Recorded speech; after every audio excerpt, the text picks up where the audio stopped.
최근에 제가 막 다양하게 외부적인 활동을 한다거나 많은 분들 만나거나 제가 하지는 않는데, 정말 제가 몇 달 만에 제가 가는 모임 중에서 임대사업자분들 모임이 있습니다. 그래서 관련해서 최근에 한번 제가 코로나 때문에 많이 모이지도 못했고, 또 사장님들도 요즘 많이 힘들다 하시고 해서 많이 못 갔는데, 최근에 한번 식사 자리가 있다 해서 한번 갔다 왔습니다. 근데 오늘 거기서 만나신 제가 지인분의 얘기를 한번 좀 드려보고자 합니다. 제목은요, 착한 건물주. 정말 놀랍게도 세입자에게 이런 말 들어도 될지 모르겠지만 좀 된통 당한 상황.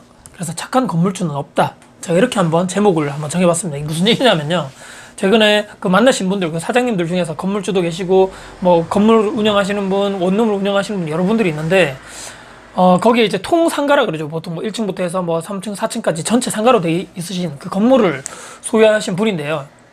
근데 이제 최근에 여러분들 코로나 때문에 2020년도 초에 이런 기사가 났습니다. 대구에, 제가 지금 뭐 기억하기로는 대구의 모 건물주분이 지금 이 코로나 때문에 상가 임차인 분들 지금 장사가 안 되잖아요. 그래서 매출도 감소하고 막 힘들고 고통 분담 하자는 의미가 있겠죠. 관련해가지고 지금 여기 지금 세를 주고 있는 그런 월세 관련해서 지금 고통 분담 하자는 차원에서 월세를 이렇게 좀 인하를 해드리겠습니다, 깎아드리겠습니다 관련해가지고 언론에 지금 대대적으로 제가 나왔던 기억이 있는데, 그 사례에 나왔던 그 건물주분은 아니시고요. 관련해가지고 그분이었으면 좋겠는데, 소개해드릴 이 제가 지인분 형님이신데 상당히 나이가 이미 뭐 60세가 넘으신 뭐 형님이라고 하기에는 저희 거의 아버지뻘 되시는 분인데, 이분이 최근에 모 세입자분, 그 아까 말씀드린 1층부터 4층까지 전체 건물 중에 다 세를 주고 계신데, 이 세입자분 한 분께서 연락이 왔다는 거죠.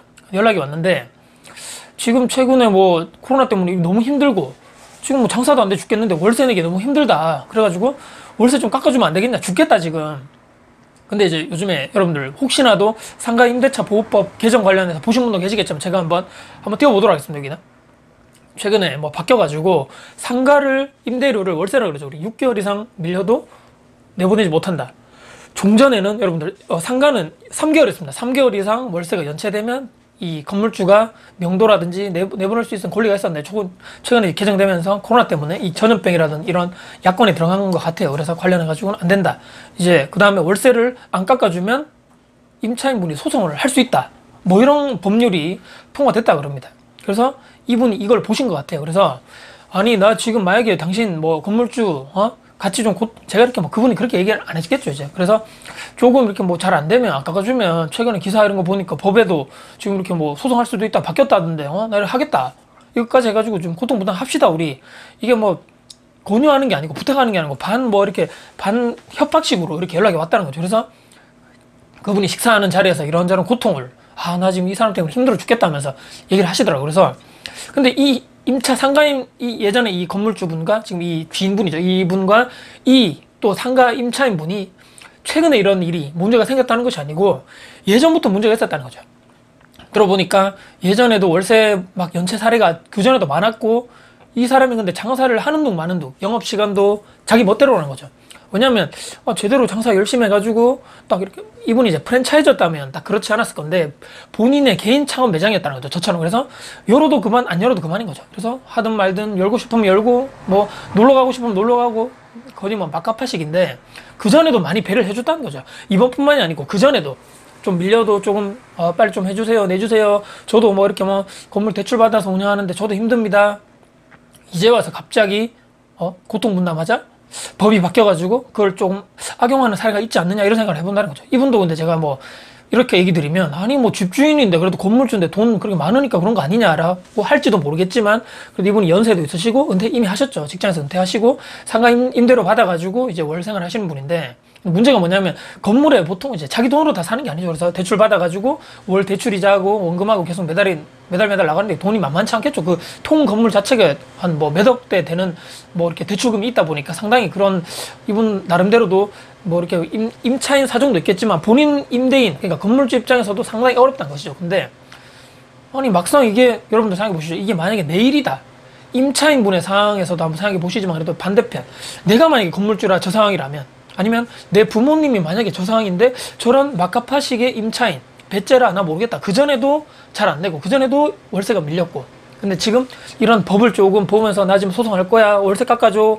나 지금 뭐 장사 못할 것 같으니까 힘들어서 안 되겠어, 뭐 이렇게 좀 나중에 좀 내게 좀 해주세요, 그렇기 때문에 너무 흑백 논리로만 건물주라든지 임대인은 무조건 나쁜 사람, 배부르고 욕심 많고 탐욕스럽고 이렇게 생각하지 마시고, 또 임차인은 무조건적으로 착하고 무조건적으로 보호를 받아야 되고, 이렇게 흑백 논리로만 무조건 나눌 수 있는 상황이 맞느냐라고 한 번쯤 우리가 돌아봐야 된다는 거죠. 그래서 상가 임대차 보호법이 바뀌어가지고는 뉴스를 제가 띄우면서도 제가 좀 이상한 게, 최근에 올해도 이런 게 많았지만 임대인과 임차인 간의 갈등, 그 다음에 이 소송이라는 단어 있죠.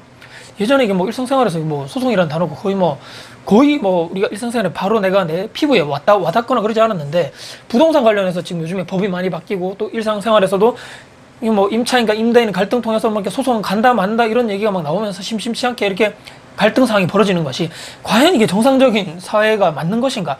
올바른 사회가 맞나 이게 도대체? 조금 이렇게 안타까운 생각이 든다는 거죠. 근데 이제 예전에 말씀드렸지만 3개월 정도 월세가 연체되면 상가임대차 보호법상에서 이렇게 좀 명도소송을 할 수 있었는데, 6개월 정도 밀려도 한시적으로 이렇게 월세가 깎아준다거나 밀려도 못 내보낸다는 조항이 들어갔기 때문에, 그럼 이제 집주인 입장에서 여러분들이 만약에 건물주라면 어떻게 하시겠습니까? 만약에 최악의 경우 어떻게 될까요? 보증금으로 받았던 돈을 이건 다 못 내셔가지고 연체가 된다거나 안 돼가지고 다 까먹었으면, 여러분들이 만약에 건물주라면, 여러분들이 집주인이시라면 어떻게 하시겠습니까? 바로 대안이 나오겠죠. 보증금이 높아질 수밖에 없겠죠, 여러분들. 예전에는 한 3개월 만약에 이렇게 못 내보냈으면 이렇게 나갈 수 있다는 명도 소송이 진행될 수 있었다면, 그때 당시에 예를 들어서 1년치 한 12개월 정도의 월세만큼의 내가 보증금을 받을 수 있었다면, 이제 한 집주인들 입장에서는 저 사람 6개월 또는 법이 어떻게 될지 몰라서 1년이 밀려도 혹시라도 못 내보낼 수 있지 않느냐, 안 되겠다, 보증금 높여야 되겠다라고 생각할 수밖에 없다는 것입니다. 그러면 반대적으로 다시 나에게 화살이 돌아와서 지금 내가 창업을 하려고 이제 가게를 내가 얻어야 되는데, 옛날 같은 이런 보증금으로는 가게를 얻을지 못할 수도 있다는, 또 나에게 오히려 그만큼 경제적으로 돈이 내가 더 있어야지 창업할 수 있다는, 이렇게 다시 나에게 부메랑이 되어서 돌아올 수 있다는, 이런 안 좋은 쪽으로 또 올 수 있다는 얘기죠. 그래서 제가 말씀드리는 거지만, 상가가 이런 것이 오프라인 상가죠. 이렇게 너무 힘들다, 부동산 투자 쪽으로도. 특히 코로나 전염병 때문에 매출이 떨어지면 임차인도 힘들지만, 거기 있는 방금 제가 말씀드렸던 임대인 입장 모두 다 힘들다. 정작 집주인들은 또 아까 말씀드린 대로 대출 받아가지고 이자 내야 되고 원금 갚아야 되는데, 반대로 한번 생각해 보시죠. 나라가 또는 은행이 이 임대인들, 어려운 임대인들, 집주인들을 보호해 준다는 그런 명목하에, 당신 대출 원금, 대출 이자 이렇게 조금 연체한다거나 좀 깎아줄게, 그런 보호법이 있나요? 없지 않습니까? 물론 이렇게 말씀드리면 그런 말도 안 되는 법이 있어, 물은 갑이고 돈도 많고 그렇게 다 되는 돈도 많은 사람들 왜 보장을 해줘야 돼? 나라에서 왜 나라에서 국민 혈세를 써가면서 그 사람들 왜 보호해줘야 돼? 그 사람들 갑이잖아, 상대적 강자고. 말도 안 된다. 그렇게 또 생각하실지 모르겠지만, 정말 우리가 너무 한쪽으로만 생각하지 마시고, 한 번쯤은 우리가 반대 입장에서 있잖아요. 저 사람이 진짜 저게 맞는 건가? 지금 나라가 이렇게 너무 이렇게 흑백 논리로 갈라서 이렇게 지금 좀 언론도 문제라고 생각하고, 이 정부에서 너무 이렇게 내몰라라 하고 소송으로 무조건 해결하세요, 나는 모르겠습니다라고 하는 것이 과연 맞는 것인가? 그 집주인이라든지 저 건물주 입장에서 보증금을 또 높여 받으려고 저런 것 자체를 무조건 비난할 그런 게 맞는 것인가? 내가 만약에 저 입장이라면, 아니면 내 부모님이 만약에 저 입장이라면, 저렇게 좀 말도 안 되는 막가파식의 세입자들이 나를 상당히 괴롭히고 하고 내 부모님을 상당히 괴롭히게 한다면, 과연 나는 동일한 포지션에서 같은 말을 내가 주장할 수 있을 것인가에 대해 한 번쯤 고민해 봐야 된다는 얘기죠. 근데 이제 우리가 창업하시는 분들 왜 창업합니까? 저도 창업했지만, 나이가 들어서 나오셔가지고 이분처럼 은퇴하고 나서 재취업이 안 돼가지고, 근데 먹고는 살아야 되니까 창업하시는 분도 있을 거고, 생활은 창업이라 그러죠. 근데 이제 더 이상 내가 우리가 보통 창업하시는 분들, 내가 꿈과 목표를 가지고 직장을 뛰쳐나와서 내가 또 다른 뭔가 비즈니스적인 뭔가 내가 사업 롤 모델이 확고하게 있고, 사업 매출 확대에 뭔가 확실한 계획이 있어서 하시는 분보다는 생활형 창업이 거의 대다수라는 얘기겠죠.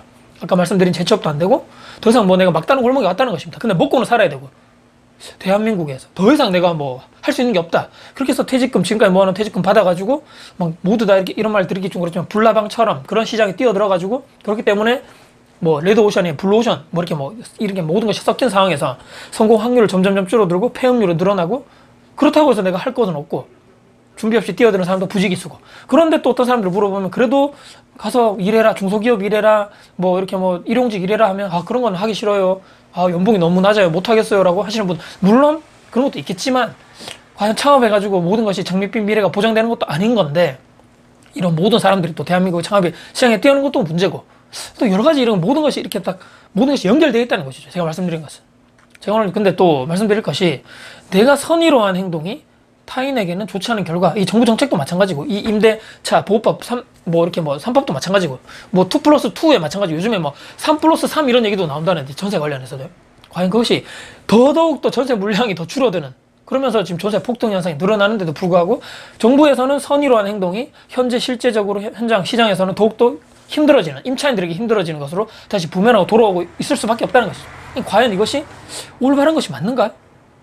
그럼 최근에 제가 연예인분들, 제가 이렇게 욕하자는 것은 아닌데, 특정 연예인을 제가 일단 언급하겠습니다. 이 사람들 제가 절대로 까내린다거나 비난하려고 절대 그런 의도가 없음을 우선 밝히고요. 최근에 가수로 이 그룹으로 결성한 세 분의 연예인들 있죠. 유재석하고 이효리 씨, 이효리, 비, 세 명이 싹쓰리라는 그룹으로 여름 동안에 활동을 했었죠. 그래서 근데 정말 예전에 레트로 감성으로 90년대, 2000년대 초반의 감성으로 해가지고 노래 너무 좋다, 여름 노래 좋아요 했었는데, 제가 하나의 그 기사를 봤는데, 이분들이 활동하면서 거두어들인 모든 수익을 전에 기부하겠다라는 제가 기사를 봤습니다. 이게 100% 확실한지 아닌지 모르겠는데, 근데 정말 칭찬받아 마땅할 일이죠. 얼마나 대단합니까? 그런데 댓글을 제가 보니까 제가 깜짝 놀란 댓글 있죠. 와, 정말 대단합니다. 이분들 가수인데 저렇게 정상 위치에 모여가지고 그 자기들만의 개인 활동도 바쁘고 할 건데 이렇게 가수 활동해서 근데 그 수익 전액을 다시 기부한다네. 정말 대단하다. 근데 일반 연예인들 뭐 하는 거야? 저렇게 돈 많이 버는 연예인들, 개그맨, 탤런트, 영화배우, 가수 다 뭐 하는 거야? 이 사람들처럼 기부해야지 마땅하지 않아? 이런 댓글을 제가 봤다는 거죠. 깜짝 놀랐습니다. 솔직히 말해가지고 제가. 이게 무슨 얘기냐면, 이분들이 예전에 신인일 때 그렇게 과연 여유로웠겠는가? 이분이 신인일 때 과연 그렇게 기부를 많이 했겠는가? 말씀드렸죠. 이분들이 절대로 제가 깎아내리고자 하는 의미가 아님을 여러분들 아셔야 됩니다. 충분히 인기 있고 현재가 셀럽이고 사람들이 엄청나게 많은 그렇게 대중의 지지를 얻고 있고 수입이 엄청나게 많겠죠. 그렇기 때문에 기부할 여력이 된다는 얘기입니다. 그렇기 때문에 이분들 기부를 해도 되고 안 해도 되지만 기부를 했기 때문에 마땅히 또 칭찬받아 마땅하지만, 기부하면 좋은 사람, 기부하지 않으면 나쁜 사람이라는 이런 말도 안 되는 이렇게 흑백 논리를 가지고 얘기하시는 분들이 있다는 얘기죠. 한번 생각해 보시죠. 지금 올라오는 신인들이 있죠. 가수든 연예인, 영화배우든 간에. 그분들은 하루하루 먹고 살기도 힘들 수 있다는 얘기입니다. 근데 저 연예인은 왜 기부 안 해? 저 연예인도 돈 많이 벌 것 같은데 왜 사회에 환원 안 해? 유재석도 저렇게 하는데, 이효리도 저렇게 하는데 라고 봐서는 안 된다는 얘기입니다. 한쪽 기준으로 봐서는 절대 안 되고, 똑같은 위치에서 똑같은 상황에서 사람들을 평가하거나 봐서는 안 되는 얘기죠. 아까 말씀드렸죠. 신인들, 또 보조 출연자, 얼굴 잘 알지도 못하는 연예인 활동하시는 분들 있죠. 거의 대부분 사람들이라고 봅니다. 이분들은 기부하고 싶어도 형평이 안 돼가지고 못하시는 분들이 대부분일 거라고 보거든요. 그래서 절대로 같은 기준과 위치에서 사람들을 평가해서는 절대로 안 된다. 큰 오류를 범할 수도 있다는 얘기입니다. 제가 오늘 말씀드리는 주요 내용이 여러 가지 제가 예를 드렸는데, 반드시 건물주라 해서 모든 사람이 탐욕스럽거나 모든 사람이 욕심이 많아서 다 어떻게 나쁜 방법으로 해서 저렇게 부를 축적했을 거야. 또는 세입자, 임차인분들은 무조건 다 보호를 받아야 되고 다 착한 사람들일 것이고, 돈을 다 벌어가지고 모든 돈들을 저렇게 다 성실히 일하고 열심히 하는데도 불구하고 모든 수익은 다 저 건물주에게 갖다 바치는 아주 불쌍한 존재라고 생각하시는 이런 흑백 논리에서 벗어나야 된다. 아까 말씀드렸죠. 연예인들 제가 사례. 무조건적인 한쪽 편향돼서 이런 생각 자체가 나에게 아주 큰 오류를 범할 수 있는, 내 사고방식 자체를 뭔가 잘못하게 내가 살아갈 수 있게 만드는 아주 큰 그런 구렁텅이에 빠질 수밖에 없다는 얘기입니다. 오늘 말씀드린 내용이, 그렇게 해서 무조건적인 착한 건물주는 없다. 무조건적인 나쁜 건물주도 없다. 그렇기 때문에 모든 사람의 상황이 다르고 모든 사람이 성향이 다 다르고, 세입자도 나쁠 수 있고 건물주도 좋을 수도 있다. 연예인도 모든 사람이 이렇게 기부할 수도 있지만 참 상황이 안 돼가지고 못 하시는 분도 있다. 근데 그 사람들은 나쁜 사람이 아니다. 상황과 여건이 돼서 기분이 하면 좋을 것이고 칭찬받아 마땅할 것인데, 그렇지 않은 분들도 나쁘다는 것은 절대 아니다. 이런 우리가 흑백 논리에서 벗어나야 된다는 제가 말씀드리면서, 최근에 제가 그 임대사업자분들 모임에서 지인분들, 근데 그 중에서도 참 최근에 이 세입자분들, 요즘 저희들이 말하는 악성 세입자분들 때문에 상당히 힘들어 하시는 이분 사례를 보면서, 과연 이것이 맞는 것인가? 대한민국이 올바로 가고 있는 것이 맞나? 너무 지금 현장에서는 갈등 사항을 조장하고 소송으로 모든 것을 해결하라고 하는 이런 정부 뒷짐지고 있는 이런 것들이 과연 맞는 상황인가를 다시 한번 돌아보자. 그리고 우리는 흑백 논리에 절대로 빠져들지 말자. 그 논리에서 벗어나는 사람만이 스스로 성장하고 올바른 선택을 할 수 있다. 마지막으로 말씀드리면서 영상 마무리할 겁니다. 오늘 제 영상이 여러분께 도움 되셨으면 하는 바람이고요. 도움 되셨다면 구독, 좋아요, 알람 설정 그리고 댓글 주시고요. 주변 여러분들께 공유될 가치가 생각하신 다음에 널리 공유 부탁드리겠습니다. 다음에 도전 영상 가지고 찾아뵙겠습니다. 지금까지 다쿠TV의 다쿠였습니다. 감사합니다.